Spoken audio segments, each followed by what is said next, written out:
계속해서 기독교 고전 템플에서 배우는 영성에서 존 웨슬리 그리스도인의 완전에 대해서 살펴보겠습니다. 먼저 성경 본문 데살로니가전서 5장 있는 본문 말씀 함께 읽겠습니다. 시작. 평화의 하나님께서 친히 여러분을 완전하게 거룩하게 해주시고 우리 주 예수 그리스도께서 오실 때 여러분의 영과 혼과 몸을 흠이 없이 완전하게 지켜주시기를 빕니다. 여러분을 부르시는 분은 신실하시니 이 일을 또한 이루실 것입니다. 아멘. 이 본문에 대해서는 나중에 제일 마지막에 설명하도록 하겠습니다. 기독교 역사, 특히 이제 개신교 역사에서 천주교 전체까지 포함하면 좀 다를 수 있지만 개신교 역사에서 3대장 이렇게 이야기할 수 있습니다. 그게 이제 신학적인 어떤 기여도도 그렇고 그분 중심으로 생긴 교파의 어떤 규모 이런 걸 따져서 3대장이라고 한다면 마르틴 루터 그분을 통해서 종교개혁이 시작되고 그다음에 루터파 한국 교회에서는 좀 생소하지만 유럽이나 미국에도 많이 있습니다. 루터런 처치 해가지고 루터파 교회 굉장히 많이 있고요. 그다음에 이제 존 켈빈에서 개혁교회 우리 이제 개혁교회라서 안 하고 한국에는 이제 조금 다르지만 장로교로 많이 알려져 있고 유럽이나 미국 같으면 개혁교회, Reformed Church 이렇게 해서 굉장히 많은 분들도 그런 신학을 따르고 있고요. 그다음에 오늘 소개할 존 웨슬리에서 감리교입니다. 감리교 나중에 살펴보지만 감리교에서 성결교 그 하나님의 성회까지 다 연결돼 있어서 그 영향력이 굉장히 크다고 우리가 볼 수 있겠습니다. 이렇게 이제 3대장, 3대 주류 이렇게 볼 수 있는데 그 중에 이제 오늘 살펴본 존 웨슬리 이분은 좀 실천 신학의 아주 귀재다 이렇게 말씀드릴 수 있겠어요. 쭉 이분의 이제 그동안 우리가 살펴보면서 제가 가끔 그런 얘기했습니다. 이런 이제 신학 사상이나 이런 책이 나중에 존 웨슬리한테 영향을 줬다. 이런 얘기를 꽤 많이 했는데 오늘 그런 것을 좀 살펴볼 수 있겠습니다. 이분 자신은 영국 성경회 사제이죠. 그러니까 영국 성경회 전통 위에다가 또 카톨릭 전통 영성도 많이 따왔어요. 우리가 다뤘던 토마스 아켄피스 같은 사람 글을 읽으면서 많이 영향받고 또 우리가 지난번에 알미니안주의에 대해서 이야기했지 않습니까? 이제 존 웨슬리는 알미니안주의입니다. 인간의 자유의지를 강조하는 것이죠. 거기다가 최근에 우리가 살펴본 독일 경건주의, 특히 이제 모라비안의 절대적인 영향을 받은 그런 분입니다. 그래서 이 모든 좋은 전통들을 많이 이제 융합해서 실천 신학을 이루었다 이렇게 평가할 수 있는 분입니다. 먼저 이분이 이제 활동한 시대적인 배경, 항상 어떤 인물이나 사상이나 운동은 다 시대의 산물이지 않습니까? 그래서 시대적인 배경을 살펴보는데 이분은 이제 밑에 보지만 1703년에 태어나서 1791년에 돌아가신 분이에요. 그러니까 18세기의 인물이다라고 말할 수 있겠습니다.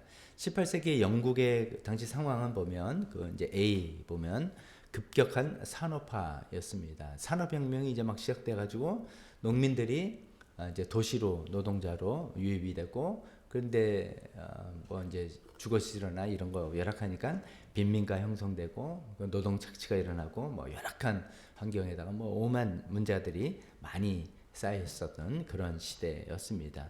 B번으로 사회적 불평등. 그러면 이제 나라가 이런 걸 좀 잘 평등하게 잘 하면 좋지 않겠느냐. 근데 그렇지 못한 사회였죠. 귀족 사이에서 귀족과 상류층들이 부를 독점하고 또 영국 성공회, 국교회라고 하는 성공회가 이런 빈민들에 대한 마음을 헤아리지 못했어요. 그래서 그 가난한 자들의 고통을 좀 외면한 그런 문제들이 있어서 사회적인 불평등도 심했다. 그리고 세 번째는 정치적인 불안. 이건 이제 그 당시가 1700년대니까 영국의 식민지로 개척한 미국 대륙이 독립을 했잖아요. 그 과정에서 많은 이제 혼란이 있었고, 그로 인해서 경제적인 손실도, 거기서 이제 세금을, 관세를 받아와야 되는데, 그것도 끊기고 하니까 여러 가지 어려움이 있어서 굉장히 이제 불만들이 사회 전반적으로 펼쳐서 왕과 기득권들을 뒤집어 엎고 싶은 그런 혁명의 기운들이 영국 내에서도 많이 꿈틀대고 있었다라고 간단하게 말씀드리겠습니다.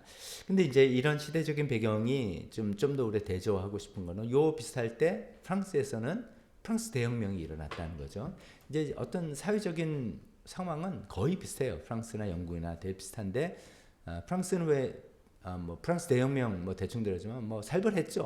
뭐 단두대 뭐 촥촥촥 잘라내고 뭐 살벌한 공포 정치 꾸렸었는데 영국은 오히려 우리 지난번에 살펴본 것처럼 명예혁명 뭐 이런 것처럼 피를 흘리지 않는 유혈혁명이 아닌 무혈혁명으로 그래도 좀 이렇게 사회가 발전해 나갔는데 그 비결이 비결 여러 가지 있겠지만 감리교 이제 존 웨슬레가 시작한 이 감리교 운동이 굉장히 큰 역할을 했다라고 평가받고 있습니다. 이제 프랑스의 역사학자 엘리 알레비라는 분이 이제 그렇게 비교를 한 건데 그걸 참고 삼아서 조금 말씀드려 보면 여기 이제 감리교가 이런 역할도 했구나를 알려드리는 겸 이렇게 말씀드립니다. 거기 보면 이제 2번 감리교 운동의 역할에서 가로 A번 소외된 자들의 자존감을 회복시켜줬다. 나중에 살펴보겠지만 이제 웨슬리는 교회 내에서 교회 사람들이 와서 교회 온 사람들에게 설교한 게 아니라 이제 뭐 추방당했어요. 쫓겨났어요. 여러 가지 이유로 나중에 말씀드리겠습니다만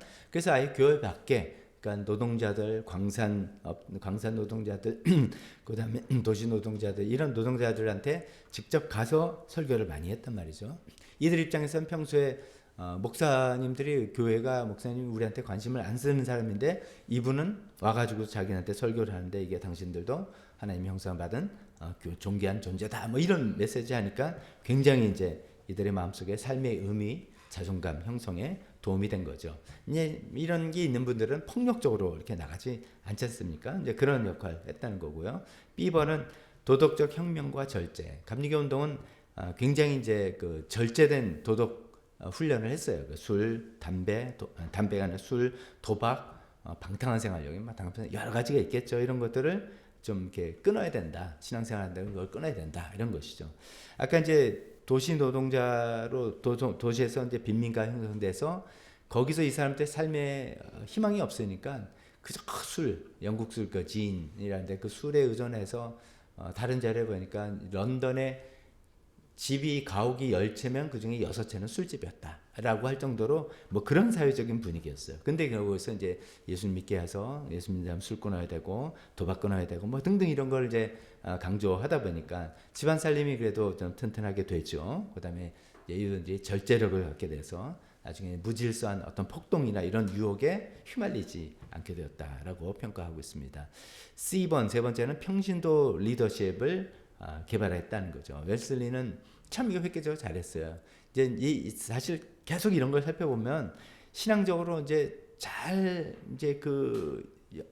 신앙 운동이 되는 거는 소그룹이 잘 돼 있던 거 우리 잘 살펴봤잖아요. 그 전에도 그 슈페너의 그 독일 경건주의도 그런 것처럼 여기도 속회라고 하잖아요. 지금도 이제 감리교 분들은 소그룹의 이름은 속회라고 합니다. 영어는 클래스 미팅 이렇게 돼서 한 12명 정도씩 묶어서 평신도 지도자 하나 세우고 이 평신도 지도자를 중심으로 해서 그 모임을 계속해서 이어나가게 하는 것들을 이제 조직을 한 거예요. 그래서 이 이제 소위 말해서 평신도 지도자들이 이 리더십이 개발이 돼서 나중에 영국 사회가 발전하면서 노동조합이라든지 뭐 의회 민주주의를 이루는데 다 이게 원동력이 되었다고 평가받고 있습니다. 마지막 D번으로는 사회적 완충지대 형성. 감리교도들은 이제 교인들뿐만 아니라 사회적으로도 병원들 세우고 감옥을 개선하고 빈민구제 앞장서고 이런 사회운동을 또 많이 했던 거예요. 그러니까 이제 교회가 나라가 하지 못하는 사회 안전망을 잘 역할을 하다 보니까 이제 민중들의 어떤 뭐 이제 적개심 나서 뒤져엎자라기보다도 그래도 이렇게 될 때가 있네 이런 역할을 했기 때문에 프랑스 같은 이제 피해 혁명이 일어나지 않고 그래서 잘 이렇게 넘어갔다 이렇게 평가받는 그런 정도로도 어떤 사회의 큰 국가와 사회 역할을 했다라고 평가할 수 있습니다.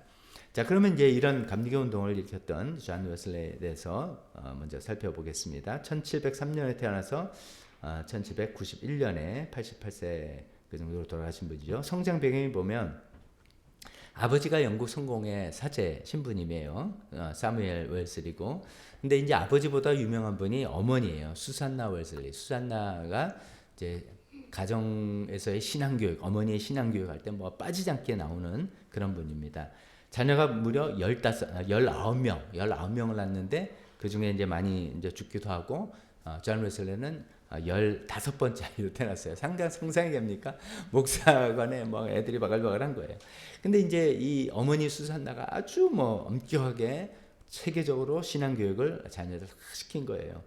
그래서 이제 A번 보면 어떤 게 있냐면 매일 아침 오후에 자녀들한테 너 성경 읽어야 되고 교리 공부하고 이런 걸 다 이제 그룹으로 시킬 뿐만 아니라 자녀들과 1대1의 시간을 한 일주일에 한 번씩 가졌다 그래요. 존 웨슬리 경우는 목요일 저녁이 자기 시간이었대요. 그럼 이제 엄마랑 같이 이제 뭐 성경부도 하고 뭐 살아가면서 이야기 중에서 깊은 신앙적인 대화를 해서 상담해주고 하는 너무나 정말 대단한 것 같아요. 뭐 그런 거를 아니 이제 뭐 19명 나서 10명만 남았다 그래요. 9명 10명 나도 10명 자녀를 그렇게 하는 게 쉽습니까? 이제 이 존 웨슬리도 유명하지만 그 동생 찰스 웨슬리도 되게 유명한 분이에요. 이분은 찬송가 가사, 우리가 아는 가사 굉장히 많은 가사를 만입이 내게 있으면 뭐 이런 거라든지 굉장히 많은 찬송가를 지은 분인데 등등 이 어머니가 다 이렇게 자녀들의 신앙 교육을 시켜왔다는 것이죠. 그다음에 이제 어머니가 또 이런 좋은 역할도 했어요. 그 어떤 게 있었냐면 6살 때 이 목사가 안에 화재가 났어요. 불이 나서 사실은 타 죽을 뻔한 거죠. 그 웨슬리가 타 죽을 뻔했는데 어떻게 이제 거기서 극적으로 구출이 된 거예요. 그래서 야 9살생으로 네 목숨 건졌다. 해서 끝나는 게 아니라 스가랴 3장 2절에 보면은 거기 이제 하나님이 스가랴를 통해서 환상을 보여주면서 여호수아 대제사장이라고 하면서 그 대제사장이 불에 막 끌렸는데 불에 완전히 타버리지 않고 불 끄름에서 건져낸 나무 이렇게 이제 보여주는 그 환상의 부분이 있어요. 그러니까 이제 어머니가 너는 바로 이런 사람이야. 너 이런 사람이라서 하나님께서 너를 불에서 꺼낸 그슬린 나무인데 널 하나님께서 그 대제사장처럼 크게 쓰시려고 그런 거다. 막 그래서 이제 사명감을 막 고취 시켜줬다고 합니다. 그게 이제 이 존 웨슬리한테도 굉장히 이제 내면 형성에 도움이 된 것 같습니다. 두 번째 2번 보면 옥스퍼드의 홀리 클럽에 고지식한 경건 생활이 있습니다. 이제 25살 때 이제 옥스퍼드 대학을 졸업하고 25살 때 이제 사제 서품을 받았어요. 우리 식으로 목사가 된 거죠. 그 당시 20대 중반에 다 이렇게 받네요. 지난번에도 윌리엄 로우도 그러더니 그러다가 이제 졸업하고 난 다음에 다시 본교로 다시 돌아가서 중간에 어디 인턴십 같은 거 하다가 돌아가서 홀리 클럽이라는 거를 만들었어요. 자기 마음 맞는 친구들, 동생 찰스 웨슬리 포함해서 친구들과 함께 우리 정말 거룩하게 우리 삶을 하나님께 살자라고 이제 결성한 어떤 동호회 비슷한 거죠. 그래서 새벽 4시에 일어나서 새벽 4시에 기도하고 일주일에 한 번씩 금식하고 자기 이제 시간을 하나님께 경건하게 드려야 되면서 1시간 단위로 내가 뭘 했는지 시간 일지를 쓰고 막 대단했던 거예요. 그다음에 정기적으로 감옥에 방문해서 죄수들을 가르치기도 하고 그 사람들 알고 보면 억울하게 빚져서 이제 감옥 들어온 사람은 빚을 갚아주기도 하고 하는 뭐 엄청난 일들을 했습니다. 그 당시 이제 존 웨슬리가 우리 지난주에 살펴봤던 윌리엄 로우의 영향을 많이 받았어요. 그분의 책을 읽으면서 그 완전한 헌신 우리 공부했지 않습니까? 거기에 이제 영향을 많이 받아서 자기도 그렇게 살려고 굉장히 한때 애를 썼습니다. 근데 이때 이제 이들의 삶의 방식이 그 감리교를 영어로 표현하면 메토디스트라고 하거든요. 메소드 하면 방법이잖아요. 그러니까 이런 여러 방법론을 만드는 거예요. 그러니까 규칙을 많이 세운 거예요. 새벽 4시에 일어나고 일주일에 한 번 금식하고 뭘 시간 1시간 단위 기도하고 이 방법을 막 때려서 주변 사람들이 야 쟤네들 좀 규칙쟁이 아니야? 지나치게 규칙대로 해서 막 그래서 이제 약간 비꼬는 식으로 말한 게 메토디스트예요. 그게 나중에 교단 이름이 된 거죠. 보면 이제 그래 베프티스트도 비꼰 거예요. 쟤네들 물에 또 들어간대. 그래서 이제 베프티스트 된 거고 아나베프티스트도 다시 한번 들어간다 이렇게 된 거고 다 약간 놀림으로 한 이야기 용어가 그 교단의 이름이 되는데 이때 이제 옥스퍼드 대학에 있을 때 뭐 진짜 고지식할 정도로 빡세게 이렇게 경건 생활을 했다 그런 사람이었습니다. 그러다가 3번 이제 회심을 하게 되는데 거기 이제 모라비안의 도움 이렇게 써놨잖아요. 이제 어떻게 전개되냐. 이제 이러던 이제 분이 그때 이제 미국 신대륙이 열려 있고 미국엔 조지아주는 영국 왕실에서 다른 식민지였습니다. 그래서 이제 조지아주로 내가 선교를 가야 되겠다. 그래서 선교사로 이제 가게 됐어요. 이제 배를 타고 대서양을 건너는 게 한 3-4달 걸리는 2달 걸리는 긴 항해일 거 아닙니까? 근데 이제 대서양이 또 이제 험난하기로 유명한 그 바다니까 거기서 이제 풍랑을 만났어요. 이제 선교하러 내가 지금 가는데 풍랑을 만나가지고 막 죽음의 공포에 너무 이제 빠졌어요. 뭐 20대 청년일 테니까. 근데 그 한 배에 다들 뭐 어유 나 죽는 거 아니야 뭐 이러고 있는데 한쪽에 한 무리가 조용히 앉아서 아주 평안하게 찬송을 부르면서 동요하지 않는 사람들인 거예요. 그 사람들 알고 보니까 독일에서 온 모라비안 사람들이에요. 지난번에 살펴봤죠. 이 모라비안들이 선교를 굉장히 많이 했다 그죠. 이분들이 실제로 선교 여행을 선교로 간 길인지 그것까지는 모르겠는데 하여튼 이들은 뭐 하나도 두려워하는 기색 없이 조용히 찬송을 부르면서 그런 거예요. 그래서 이제 존 웨슬리가 너무 놀라가지고 아니 당신들은 두렵지 않냐? 죽는 게 무섭지도 않냐? 했더니 우리는 죽는 것이 두렵지 않습니다. 하나님께서 우리와 함께 하시니까요. 너무 정답이죠. 정답인데 이런 삶의 현실에서 그걸 딱 말하니까 막 존 웨슬리가 엄청난 쇼크를 받은 거예요. 그래서 이제 그 배에서 내려서 미국에 도착해서 배에 내려서 그 모라비아의 지도자인 스판겐베르크라는 사람과 대화를 했어요. 스판겐베르크가 이제 존 웨슬리를 보고 이런 질문을 했어요. 당신은 예수 그리스도를 아십니까? 이렇게 질문했어요. 근데 웨슬리가 그러니까 예수님이 세상의 구주인 거 내가 당연히 알죠. 라고 했더니 다시 질문했어요. 그분이 당신의 구주인 거 아십니까? 그러니까 세상의 구주가 아니라 당신의 구주인 거 아십니까? 했더니 웨슬리가 거기서는 조금 자신이 없었어요. 그래서 뭐 영어로 I hope so. 그렇게 되길 바랍니다. 이런 식으로 얼버무렸대요. 그러니까 그 전까지는 한 번도 이렇게 이제 personal savior 이거 생각을 못했던 사람이었던 것 같아요. 참 신기하죠. 성공의 사제 목사인데 그리고 이렇게 막 새벽에 일어나서 기도하고 막 이랬는데 그런 삶의 위기에서는 정말 나의 구주라는 그 의식이 없었기 때문에 이렇게 흔들린 자기의 모습을 파악하게 된 거예요. 그리고 이제 선교했지만 뭐 그런 사람이 무슨 선교 열매가 있겠어요. 그래서 이제 완전 실패감을 갖고 다시 영국으로 돌아왔습니다. 그다음에 이제 B번 올더스게이트의 회심이라는 사건이에요. 그리고 이제 런던으로 돌아와서 그 모라비안 선교사인 피터 웰러라는 사람을 접촉을 했어요. 이제 찾아가서 그 경험이 길으니까 그 당시 이제 모라비안들이 이제 유럽 각지에도 이렇게 활동을 하고 있었거든요. 그분을 통해서 오직 믿음으로 구원받는다. 지금 이제 옥스퍼드의 홀리 클럽 같은 데는 굉장히 자신의 그 노력과 규칙과 경건함으로 하나님께 은혜를 얻겠다. 뭐 이런 식이었잖아요. 근데 그게 아니라 오직 믿음으로 하나님의 은혜로 구원받는 거다. 이런 걸 이제 배우게 됐어요. 그러면서 이제 올더스 게이트라는 어떤 거리에 있는 한 모임, 모라비안의 모임에 참석하게 됐어요. 근데 참석했는데 그때 이제 어떤 뭐 목사도 아니고 평신도 지도자, 그것도 이제 모라비안 모임이니까 평신도 지도자가 자기가 설교하는 게 아니라 마틴 루터가 쓴 로마서 주석의 서문을 읽은 거예요. 우리 같으면 오늘 이제 좋은 책 한번 좀 읽어봅시다 해가지고 읽는 거예요. 그래서 로마서 주석의 서문을 읽는데 그 얘기를 듣는 순간 마음이 이상하게 뜨거워지는 경험을 했다는 거예요. 그게 이제 회심하게 된 거죠. 그때 이제 그 로마서 서문의 내용은 뭐 이런 내용이에요. 루터가 쓴 말이죠. 믿음은 우리 안에 일어나는 하나님의 역사다. 믿음은 우리를 변화시키고 하나님으로부터 다시 태어나게 한다.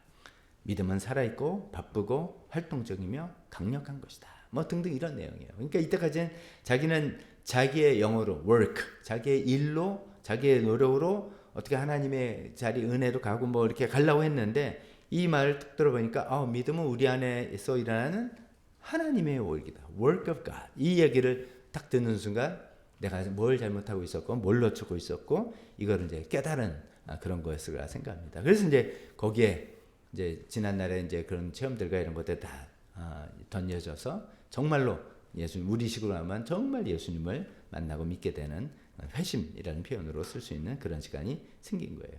그러고 난 다음에 이제 뭐 가슴이 뜨거워지고 이제 뭐 변하게 됐겠죠. 그래서 올더스게이트의 회심 이후에 그 이제 모라비안들의 도움을 받았잖아요. 그래서 모라비안의 본거지를 찾아갔어요. 그 독일의 헤른후트, 지난번에 우리 쭉 살펴봤지 않습니까? 헤른후트를 가서 진젠도르프도 만나고 거기 모라비안 공동체 모습도 보고 거기도 이제 소그로 탁 돼 있는 모습도 보고 이런 걸 보고 굉장히 이제 감동을 받고 많은 것을 배워왔습니다. 그러고 난 다음에 이제 4번 회심 이후에 본격적인 사역을 자기 사역을 하게 됩니다. 그래서 자기는 이제 막 완전히 이제 뜨거워진 사람이 된 거예요. 막 복음으로 뜨거워지고 막 세상이 바뀌고 막 이렇게 해서 이제 막 그런 설교를 하지 않았겠어요? 그때 성공회 전체 교단에서 저 사람 좀 위험한데 안 된대 안 되겠는데 하고 강단을 허락받지 못한 거예요. 왜 거절당한 이유는 크게 두 가지인데 거듭남을 막 강조한 거예요. 그러니까 자기 체험에서 내가 사제고 뭐 했고 선교사도 가고 뭐 했는데 그게 없었기 때문에 그 풍랑에서 내가 덜덜 떨고 난 그거 몰랐는데 내가 그렇게 해서 거듭났다. 그러니까 여러분들도 그래야 된다. 뭐 이런 얘기를 이제 강조했겠죠. 근데 이제 계속해서 우리가 이제 고전 시리즈를 통해서 본 것처럼 국가 교회 시스템의 한계가 그런 거잖아요. 그러니까 태어나면 무조건 유아세례 유아침 내주고 너는 이제 믿는 사람이야. 너 그러니까 뭐 교회 다 잘 다녀. 이렇게 하는 국가 교회 시스템의 성공의 입장에서는 아니 그래서 다 세례 받고 이 사람 이제 믿는 사람 됐다고 그렇게 하는데 거듭나야 된다 그러니까 헷갈리게 된다. 그래서 이제 이상한데 뭐 이렇게 된 거죠. 그래서 광신자 아니야 이렇게 된 거예요. 두 번째는 이제 오늘 좀 더 살펴볼 건 이런 것처럼 그리스도인의 완전이라는 이제 그거 좀 이따 말씀드립니다. 이게 이제 존 웨슬레가 설파한 이 교리가 완전 우리가 어떻게 완전해져 말도 안 되는 소리를 저 친구 하고 있네 라고 생각하면서 그거 좀 위험한 사상을 퍼뜨린다 라고 생각해서 강단에서 쫓겨났어요. 그러니까 이 사람은 이제 성공의 교회에서는 설교를 할 수 없게 된 사람이 됐어요.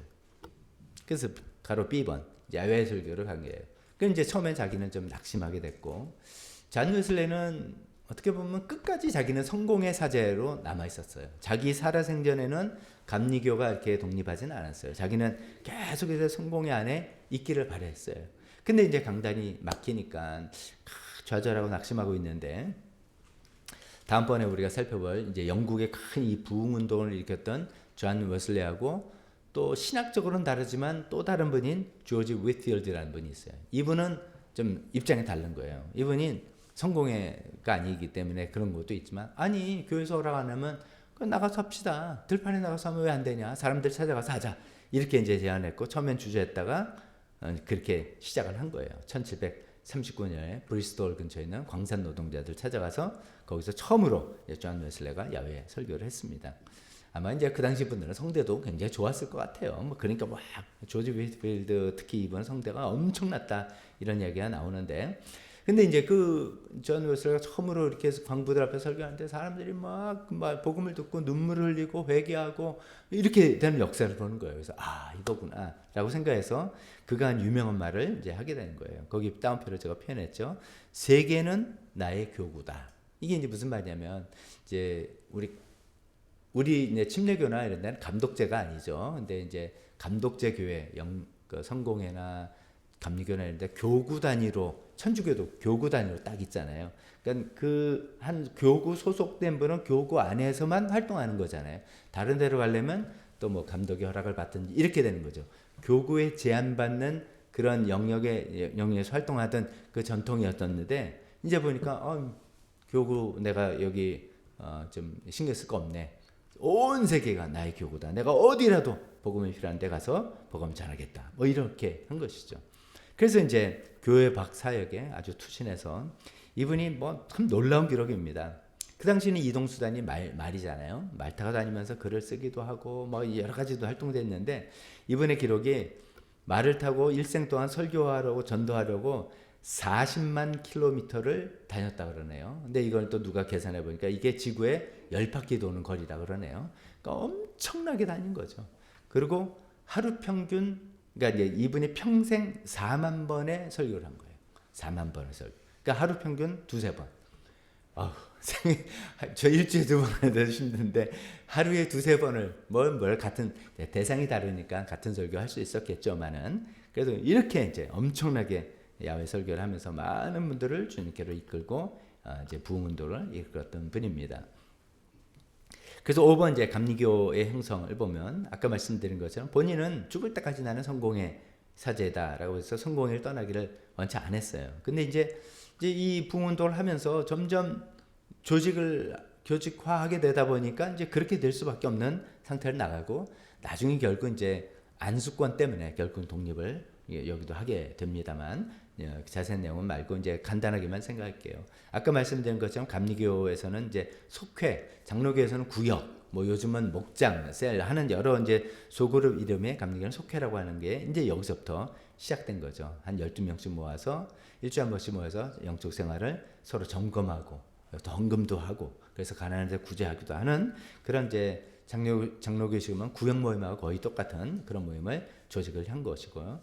두 번째로는 평신도 사역자를 굉장히 잘 활용했어요. 이게 이제 성공의 전통에서는 획기적인 거죠. 성공에서는 안수받은 그런 정식 목회자들만 설교를 하거나 하는 건데 이제 사람이 부족한데 어떠냐. 뭐 사람들이 예수 믿고 난리 나고 와달라는 데가 난리 나는데 안 된다 그래서 은사가 있고 기본적인 교육에서 순회 설교자로 쫙 보여내서 많은 평신도 사역자들을 세워 나간 것이죠. 그리고 이제 각질이 이게 흩어지다 보니까 여러 발전하다 보니까 우리가 좀 모여서 좀 뭐 우리 교리도 좀 같이 맞춰야 되겠고 사역 방향도 논의해야 되겠다라고 해서 1년에 한 번씩 존 웨슬리 영향권에 있는 분들이 모여서 이제 회의도 한 게 그야말로 이제 연회 애니얼 컨퍼런스가 돼서 그게 이제 결국 감리교로 출발로 됐다라고 이야기하고 있습니다. 마지막 순간 88세 나이로 숨을 거둘 때 뭐 이런 말을 하면서 숨을 거뒀다 했습니다. 무엇보다 좋은 것은 하나님이 우리와 함께 계시는 것이다. 너무나 이제 은혜가 되는 그런 말로 하나님의 임재와 늘 같이 있었던 그런 분이었구나라고 우리가 확인할 수 있는 그런 내용입니다. 자, 그다음에 이제 4번 책으로 넘어가기 전에 우리가 또 이렇게 다루다 보니까 요건 좀 알면 좋겠다 싶어서 3번 감리교가 미친 영향이 많은데 지금 여기서는 이제 교단 발전으로서의 영향 이렇게 말씀드리려고 합니다. 저도 사실 이 부분이 많이 생소했어요. 저도 이제 장로교에서 자랐고 침례교 목사다 보니까 감리교는 또 다른 전통이라서 이게 낯선 용어도 많고 그랬는데 감리교 쪽 하면 어떤 때는 그냥 감리교라고 하고 어떤 때는 또 웨슬리안 이렇게도 해요. 이게 뭔가 이렇게 생각해보면 이게 이제 존 웨슬리의 영향을 받쳐서 감리교, 성결교 또 더 확대하면은 오순절교회까지 포함하는 게 웨슬리안 트래디션, 웨슬리안 전승 이렇게 이야기를 하는 겁니다. 그게 이제 어떻게 되냐면 가로 1번에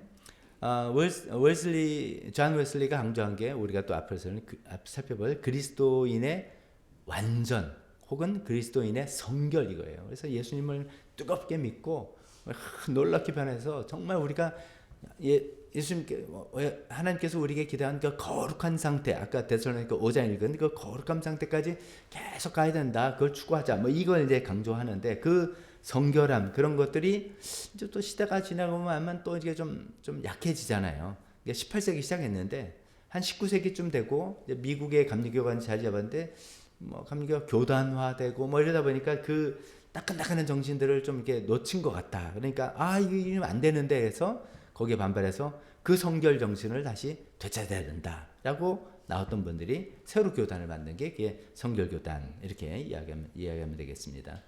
그다음에 2번은 뭐냐면 이제 오늘날 이제 뭐 우리나라는 이제 세계에서 제일 큰 교회 여의도 순복음교회잖아요. 순복음운동, 오순절파 뭐 이렇게 하는 분들이 1900 초에 미국에서 이제 미국 LA 쪽에서 시작됐는데 그 오순절파 성령이 뜨겁게 강림하고 거기서 성령의 외적인 변화들 이런 것들을 보여주는 그런 현상. 그래서 방언이 나오고 뭐 신유가 나오고 뭐 여러 가지 있는 이런 것들을 오순절 운동을 시작한 부분이 대부분 성결 운동하는 분들이에요. 성결교사 분들이에요. 그분들 중에 몇몇 사람들이 뜨겁게 또 다시 하나님의 은혜를 기다리자라고 기다리다가 성령을 받고 이렇게 해서 오순절파가 생긴 거죠. 그러니까 이것도 이제 그런 같은 흐름이다, 맥락이다라고 볼 수도 있겠습니다.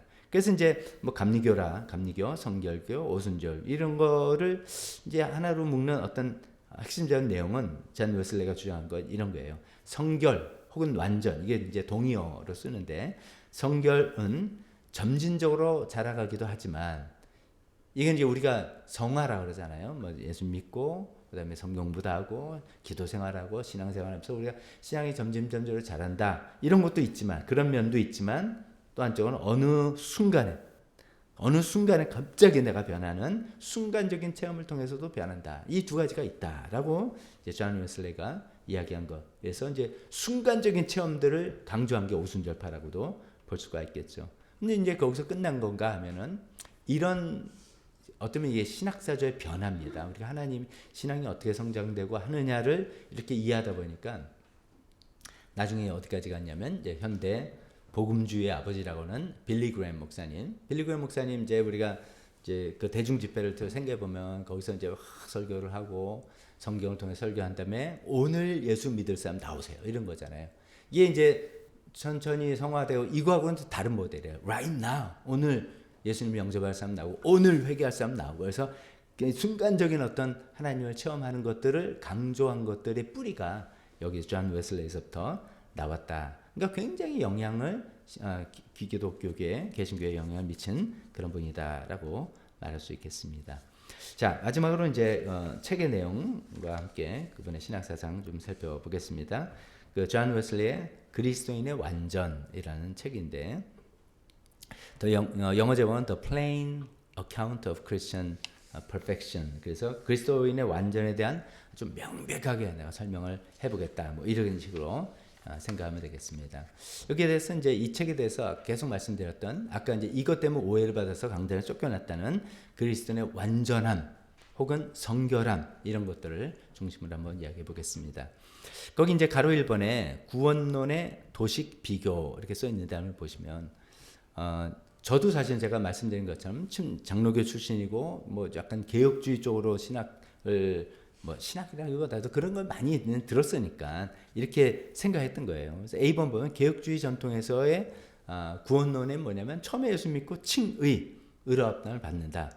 그다음 두 번째 성화 점점을 우리가 성화되어 간다. 세 번째 죽음을 거쳐서 영화 죽음 빼놓으면 칭의 성화 영화다. 이렇게 이제 저도 많이 가르쳤고 저도 그렇게 생각하고 있었죠.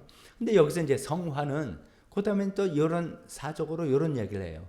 근데 우리가 성화를 계속 하지만 죽을 때까지 우리는 완전하지 못하다. 이제 이 꼭 한 칸 사족을 달아요. 그러면 이제 한편으로는 이제 마음 부담도 덜기도 하고 또 뭐 그렇게 되는 건데, 그러니까 이상하게 이제 이게 점진적으로 되면서 이 성화는 미완성이고 영화 죽은 후에 이것이 완성돼서 영광스럽게 되는 것이다. 이런 것이 이제 루터나 켈빈 쪽의 개혁주의 전통의 순서라고 생각하는데 이제 존 웨슬리는 좀 생각이 좀 달랐던 거예요.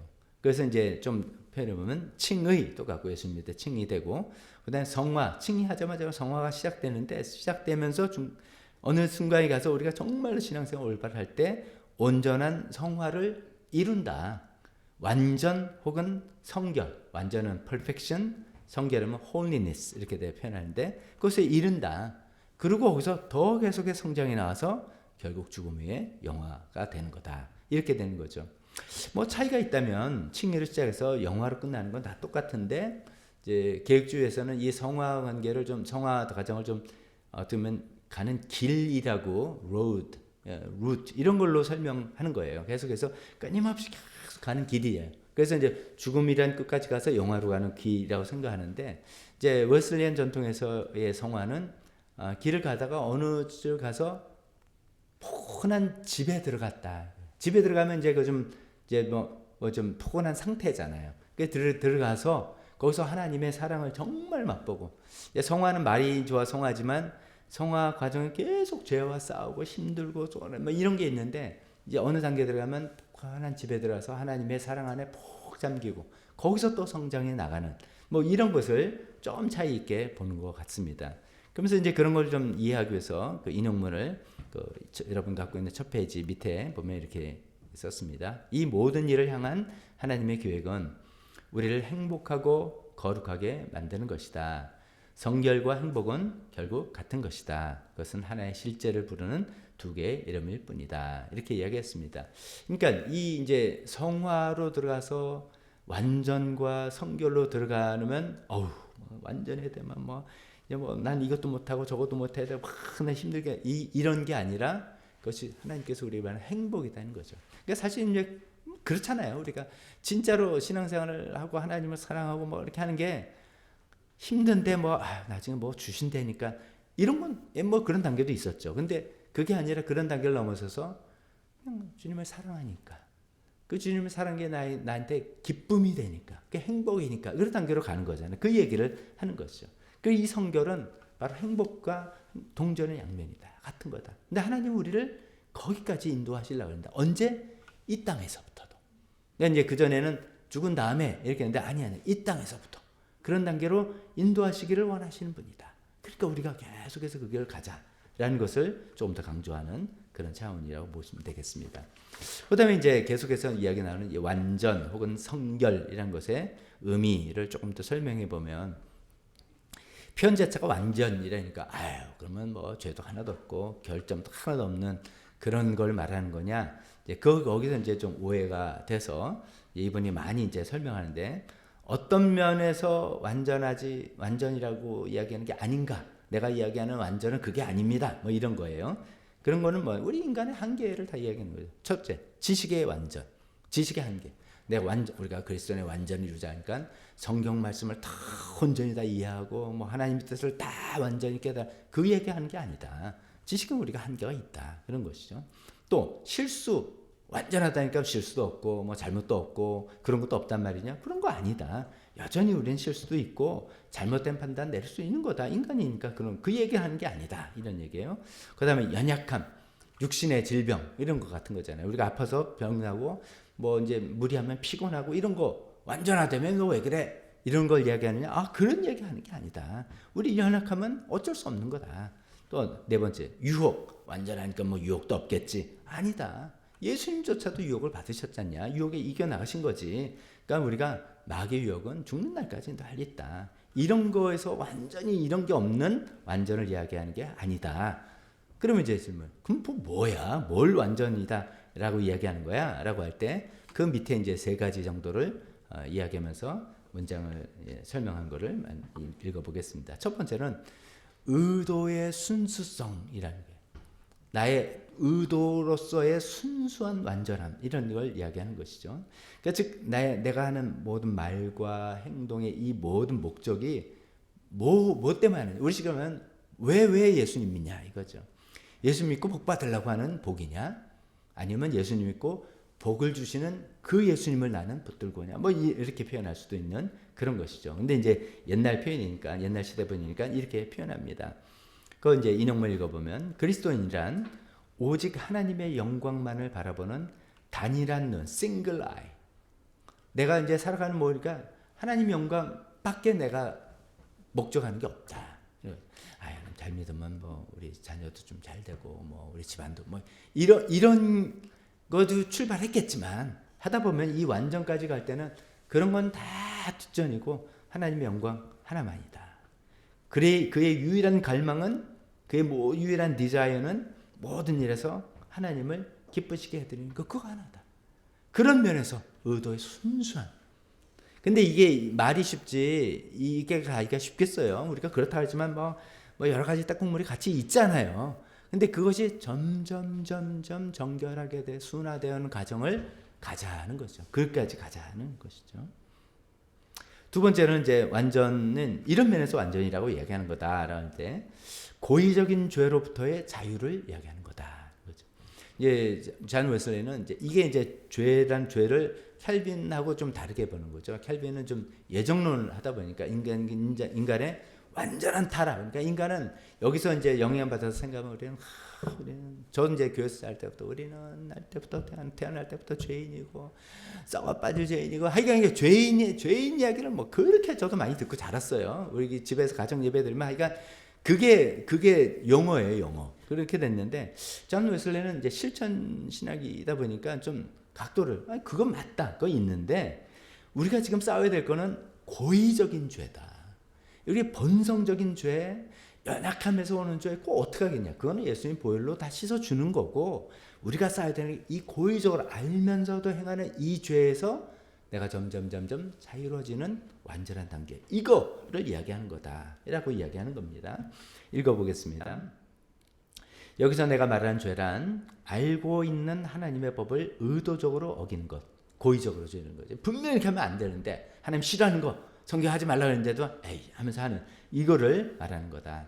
따라서 무지함에서 비롯한 실수 몰랐는데 하나님 이거 싫어하는 거 나 정말 몰랐어요 라든지 연약함으로 우리가 이제 육신의 뭐 연약함이라도 여러 가지 이어서 오는 그런 잘못을 엄밀한 의미에서, 그것도 죄지만 엄밀한 의미에서 죄라고 부르지 않는다. 그런데 별로 신경을 쓰지 말자, 뭐 이런 얘기예요.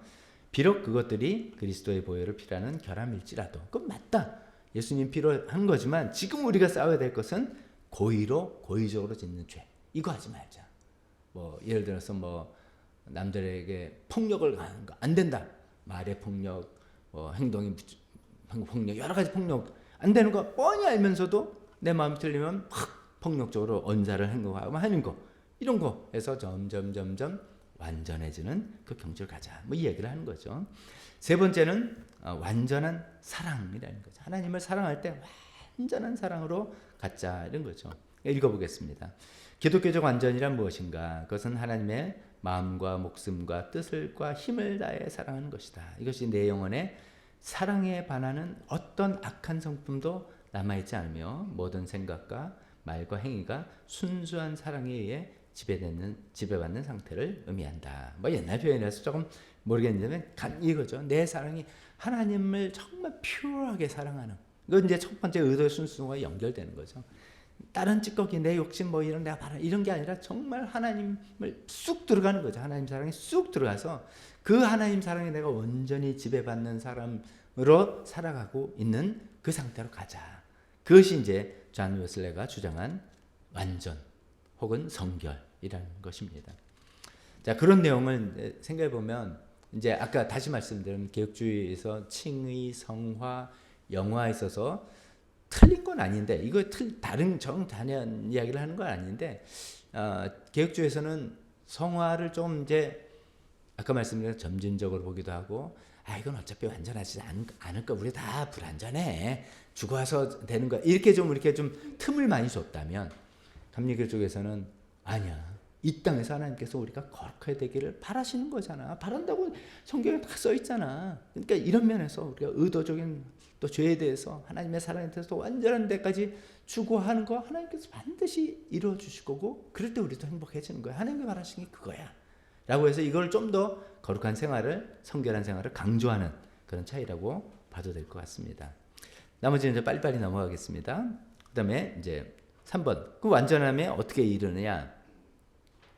완전함에 이르는 길은 믿음, 그 문장을 그냥 읽어볼게요. 여러분은 어떻게 이 완전을 기대해야 됩니까? 첫 번째, 믿음으로 기대하십시오. 두 번째, 여러분이 있는 모습 그대로 기대하십시오. 그리고 지금 바로 기대하십시오. 이 중에 하나라도 부정한다면 그 모든 것을 부정하는 것이다. 이 세 개가 다 있어야 된다는 거죠. Expected by faith, 믿음으로. 내가 어떻게 완전하 되겠어? 하나님이 그렇게 해주신다면 약속하셨잖아. 믿음으로 아멘 바랍니다. 그런 거죠. 두 번째, 있는 모습 그대로. 내가 현재 내가 이 모양이 이 꼴인데 되겠어? 그런데 하나님께서 있는 모습 그대로 들 때 받아주신다는 있는 모습 그대로. 세 번째, 지금 바로 지금. 나중에 다시 항상 쭉 해서 한 10년 후 정도면 될까? 아니다는 거죠. 지금 바로 하나님의 그런 순간적인 체험을 통해서 우리를 팍 높여줄 수 있다. 이런 것을 기대하면서 나아가보자라는 이야기입니다. 그 다음에 4번, 완전 이후의 삶은 어떤 거냐? 그러면 완전했으면 다 끝났냐? 아예 아니라는 거죠. 아까 도표도 완전 다음에 점진적인 성장, 끊임없는 성장 계속 있어야 되죠. 그래서 뒤에 문장 하나만 읽어보면 영적인 삶에서 멈추는 것은 곧 뒤로 물러나는 것입니다. 그래서 참 경각심을 가져야죠. To stand still is to go back. 내가 성경이 그냥 먼저 했다면 이거는 내가 그냥 요새 잘 유지하고 있는 애가 아니라 뒤로 간다는 거죠. 그래서 제가 얼마 전에 이제 목회자 칼럼 써서 계속 우리 상방이 열려있는 영성, 나이가 들더라도 계속해서 나는 좀 더 하나님을 알아나고 좀 더 성경을 이해하고 좀 더 내 자신 변하고 계속해서 우리가 우상향으로 가자. 정말 이 영화 죽을 때까지 계속 가자는 그런 얘기를 하고 있는 거라 볼 수 있겠습니다. 그 다음에 5번, 성장을 지속시키는 훈련은 뭐냐? 이게 이제 우리 경건의 삶에 한 그런 내용들이에요. 여러 가지 훈련들을 지속적으로. 이럴 때 존 웨슬레가 옥스퍼드 대학에서 홀리 클럽에서 했던 그것들이 빛이 나는 거죠. 이것이 이제 정말 예수를 믿고 순수한 사랑과 오직 믿음으로 된다, 이거를 빼놓고 뭐도 그러니까 너무너무 힘들었던 건데, 이거를 갖춘 다음에 그 위에 어떤 경건의 훈련들이 다 쌓아나갈 때 성장해 나간다는 거죠. 그런 이제 경건의 훈련 플러스 이웃사랑, 사회 참여 이런 것들, 사회에 대해 구제하는 거 이런 것들 감리교에서도 많이 했으니까 그런 걸 표현할 수 있습니다. 마지막에 이 질문 던지고 데살로니가서 읽고 마치겠습니다. 성장을 확인하는 방법들. 이제 그 감리교에서 소그룹을 이제 속회라고 부른다고 그랬잖아요. 속회에서 모여서 매주 이 5가지 질문을 던지게 돼 있어요. 그렇게 이제 그 규칙이 돼 있었습니다. 근데 읽어보면 먼저 읽어볼까요? 첫 번째, 지난 한 주간 어떤 죄를 지었습니까? 2번, 어떤 유혹에 시달렸습니까? 죄는 안 졌지만 어떤 유혹에 내가 갈등했냐 이거죠. 3번, 근데 갈등했는데 그 유혹에서 어떻게 이겨냈습니까? 그러면 이제 나눔이 되는 거죠. 4번, 죄인지 아닌지 분명치 않은 일, 애매한 이런 일들, 그런 것들은 또 없었습니까? 어떤 건 내가 죄였다, 어떤 건 유혹이 막 왔다, 나쁜 게. 근데 어떤 거는 이게 긴가 민가 뭐 이런 것들을 또 철저하게 점검해 보는 거예요. 4번째, 그것도 모자라서 당신 마음속에 숨기고 있는 비밀이 있습니까? 이게 찔러보는 거예요. 여러분 이게 생각해 보세요. 저는 이 질문을 저도 이제 제가 오래전에 미국에서 신학교 다닐 땐가 그때 어떤 이제 목사님들한테 들은 적이 있어요. 그래서 목회자 그룹에서 우리가 이제 감리교의 전통을 해서 이런 걸로 서로 이제 거기는 이제 목회자들이 정말 어떤 이제 서로 영적으로 어카우너빌리티 지켜주길 위해서 모이는 그런 모임에서 이런 질문을 한다는 이야기가 보니까 생각이 났어요. 현대의 오늘 교회에서 한다면 어떨 것 같아요? 너무 좀 약간 괴리는 있잖아요. 그러니까 시대와 목적과 이런 게 다른 거죠. 우리는 목장에서 모여가지고 지난 한 주간 어떤 죄 지었습니까? 이런 얘기하면은 아유 여기 뭐 어떻게 봐. 우리는 이제 목적이 좀 다른 거죠. 이게 이 시대는 다 믿는 교인이라고 생각하는 시대. 그러니까 성경, 영국, 교회 다 믿는 사람이고 미국도 다 그런 사람인데 제대로 믿는 사람을 만들어 나가려는 그런 과정이잖아요. 그러니까 거기서 성결하고 걸르고 정말 튜닝을 하는 단계라고 본다면 우리는 완전히 다른 환경이니까 좀 그런 걸 이해하면서 읽어야 되겠습니다. 그러나 하여간 포인트는 우리가 알잖아요. 정말 이렇게 이거는 자기 스스로에게 던져도 되고 자기 몇몇 사람 정말 우리가 뭐 이제 지도자 그룹에서 이야기해도 되죠. 이거를 이야기 안 하죠. 이거를 본인도 생각 안 하죠. 본인도 잘 생각 안 하고 그냥 넘어가고 뭐 어떻게 뭐 감상가만 생각한다면 정말 내가 어떤 죄를 지었는지 어떤 유혹에 시달렸는지 죄인지 아닌지 애매모호한 이런 것 때문에 내가 그냥 쑥 넘어간 건 없는지 아니면 내가 그냥 비밀을 하나님께도 말하지 않는 어떤 비밀이 있고 사람들한테 말하지 않는 건 두말할 것도 이런 것들에서 나의 영적 생활을 혹시 방해하고 있는 건 아닌지 그게 나의 성장, 나의 성결을 방해하고 있는데 그런 것들을 계속 어떻게 하면 확인하겠는가라는 거죠. 그래서 굉장히 조직적인 메소디스트한 사람이었잖아요. 그래서 이런 철저한 체크 시스템을 가지고 추상적인 것 같은 어떤 완전 성결한 개념을 구체적인 삶으로 바꾸려고 했던 것 같습니다. 마지막에 데살로니가서 5장 그 말씀은 다시 한번 읽어보면 이렇게 되죠. 앞에 이제 보시기 바랍니다. 평화의 하나님께서 친히 여러분을 완전히 거룩하게 해주신다는 거예요. 이제 이렇게 이제 이게 기도문이에요, 사실은. 사도 바울의 기도문인데 이제 끝에 보면 완전하게 지켜주길 빕니다. 이렇게 내가 당신에게 빚는데 두 가지를 위해서 빕니다. 하나는 하나님께서 여러분을 완전히 거룩하게 해주실 걸 빕니다. 두 번째는 완전하게 지켜주실 걸 빕니다. 이렇게 기도하는데 이제 존 웨슬리의 논리는 이거예요. 하나님이 그 뒤에 나온 것처럼 신실하신 분이다. 약속하신 건 반드시 이루신 분이다. 그러니까 이거를 해주겠냐 안 해주겠냐 이게 물어보는 거예요. 기도는 하나님 저를 완전하게 해주세요. 완전히 거룩하게 해주세요. 성결하게 해주세요. 기도했지만 그거는 내가 천천히 됐다 나중에 뭐 죽을 때 이렇게 한다면 하나님이 너 장난하냐? 이렇게 한다는 거 아니에요. 분명히 이렇게 해주신다는 거예요. 그리고 두 번째 그리스도께서 오실 때 재림할 때까지 그때에 means 그때까지 우리를 완전하게 지켜주실 하나님.